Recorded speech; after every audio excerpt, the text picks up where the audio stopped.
الرحیم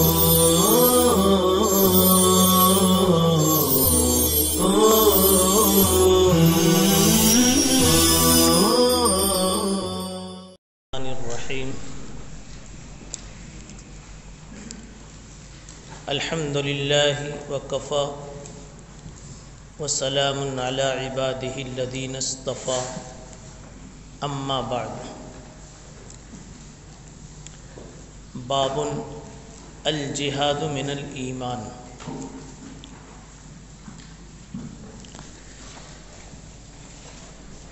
جہاد ایمان کا ایک حصہ ہے، ایک جزو ہے۔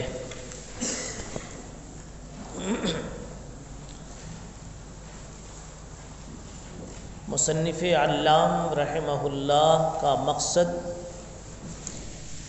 اس سے ایمان کے لیے اجزاء کو ثابت کرنا ہے۔ اس سے یہ بتانا چاہیں گے کہ ایمان کا ایک جزو جہاد بھی ہے، اور جہاد کی تفصیل اور جہاد کی تشریح، اس کی ماہیت، مشروعیت آپ کو جلد ثانی کے آغاز میں بتلا دی گئی۔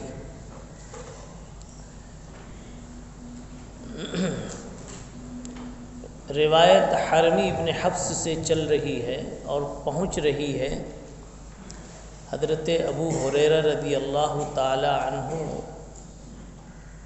سے گزر کر جناب رسول اللہ صلی اللہ علیہ وسلم تک کہ آپ نے ارشاد فرمایا کہ انتدب اللہ عز وجل لمن خرج فی سبیلہ لا یخرجہ الا ایمان بی او تصدیق برسلی ان ارجعہ بما نال من اجر او غنیمت او ادخلہ الجنہ ولولا ان اشق على امتی ما قعدت خلف سریۃ ولوددت انی اقتل فی سبیل اللہ ثم احیا ثم اقتل ثم احیا ثم اقتل ثم احیا ثم اقتل۔ نبی پاک صلی اللہ علیہ وسلم نے اس روایت میں ارشاد فرمایا کہ اللہ تعالیٰ نے ذمہ داری لے لی ہے۔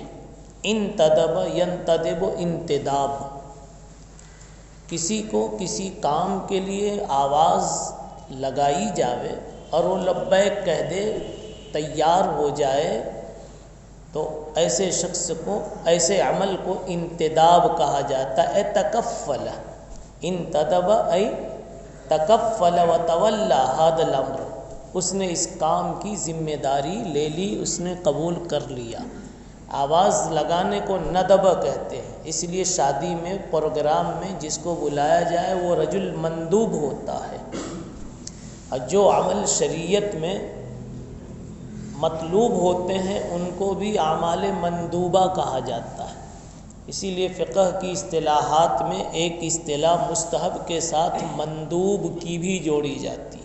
یستحب ویندب اے یطلب، مطلوب ہے، اس کا بلاوا ہے، شریعت میں طلب ہے اس کی۔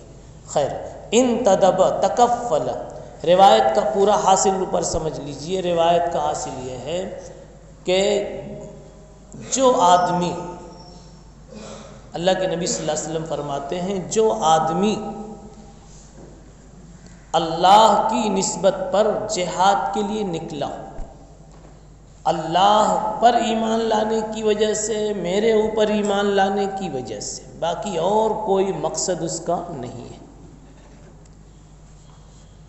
تو ایسے شخص کو اللہ کی طرف سے ذمہ داری دی جاتی ہے۔ اللہ یہ فرماتے ہیں کہ میں اسے میدان جنگ سے دو چیزوں میں سے ایک دے کر واپس کرتا ہوں، یا تو اس کو شہادت کا جام عطا کرتا ہوں، اور یا تو اس کو فاتح بنا کر ثواب اور مال غنیمت دے کر واپس کرتا ہوں۔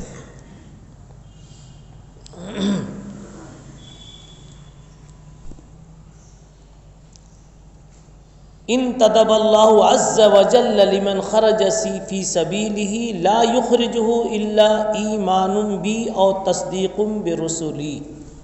اللہ تعالیٰ کہتے ہیں جو میرے اوپر ایمان لانے کی وجہ سے، میرے رسولوں کی تصدیق کرنے کی وجہ سے، یعنی یہ امت اپنے نبی صلی اللہ علیہ وسلم کی تصدیق کریں اور پچھلے سارے رسولوں کے رسول ہونے کی تصدیق کریں، اور پھر اس بنیاد پر، اس اخلاص کے ساتھ، قومی حمیت کی وجہ سے نہیں، شان و شوکت کے مظاہرے کے جذبے سے نہیں، دنیا وصول کرنے اور مال غنیمت حاصل کرنے کے جذبے سے نہیں، اس جذبے سے، ایمانی جذبے کے ساتھ جو میدان میں اترتا ہے تو اس کو یہ یا تو اس کو ثواب ملتا ہے یا غنیمت ملتی ہے۔ دو باتیں یہاں بتائی گئی۔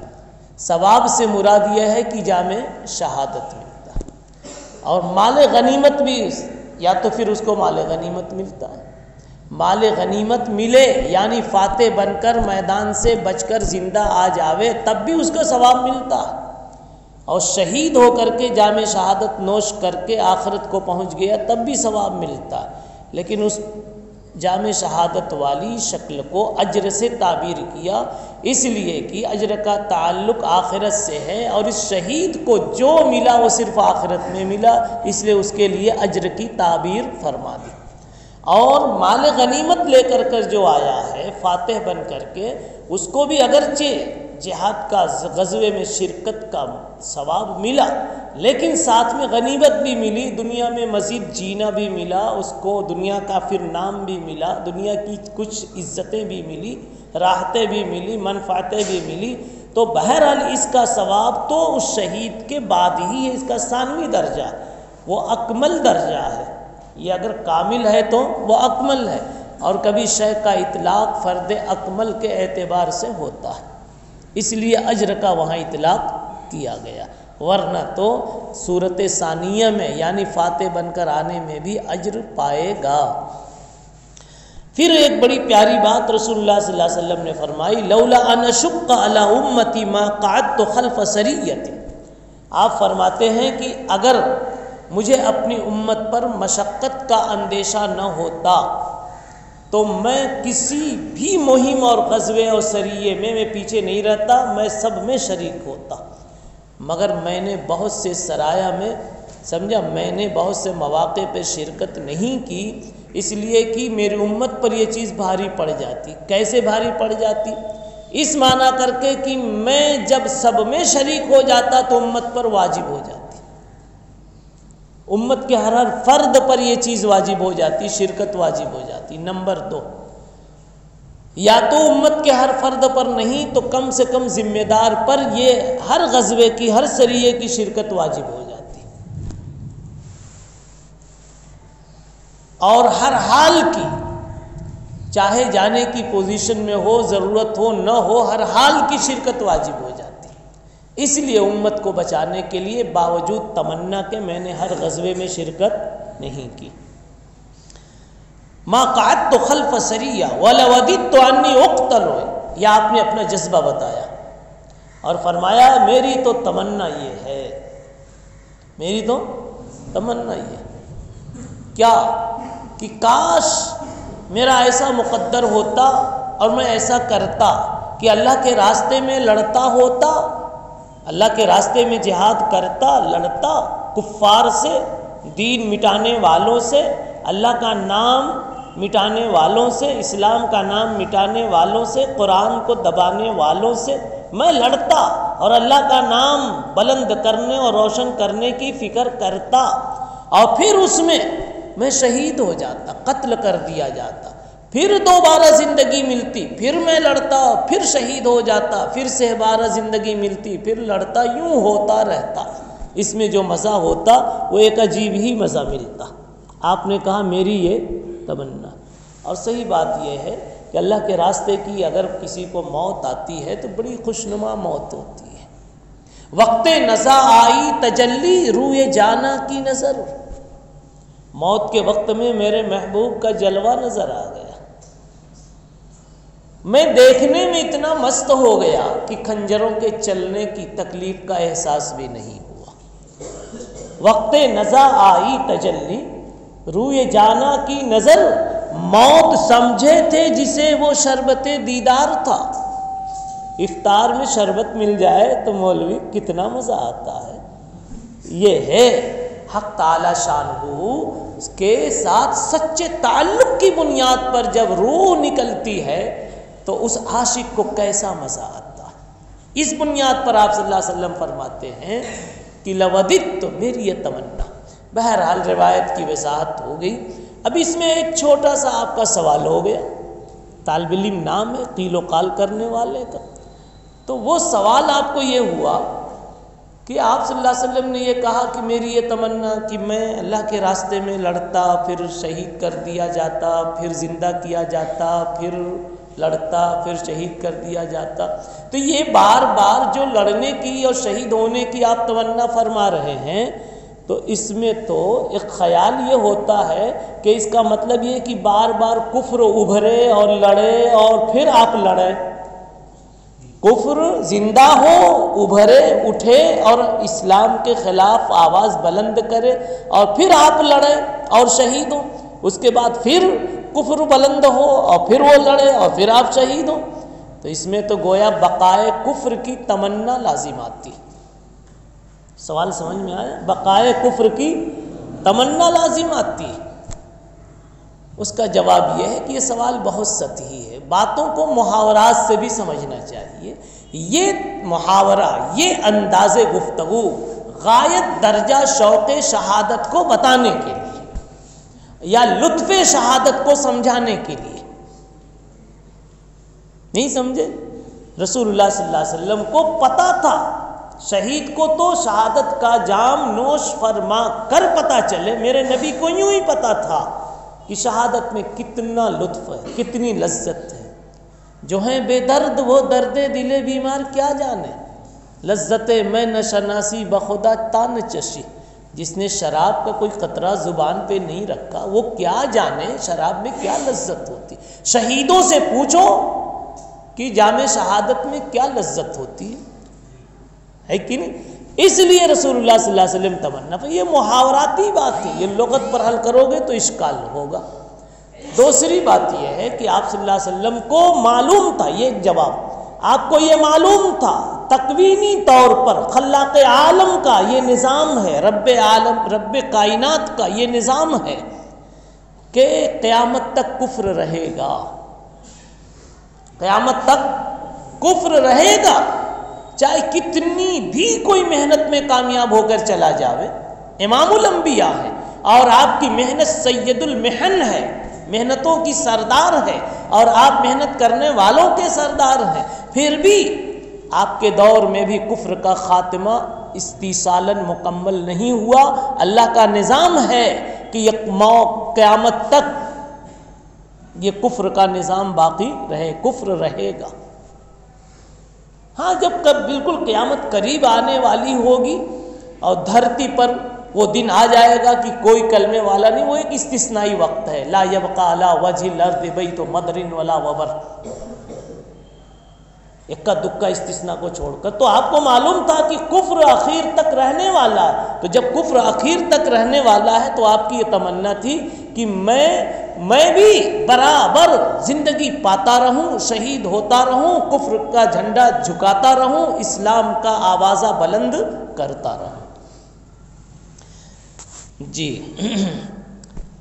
دوسرا باب دیکھیے،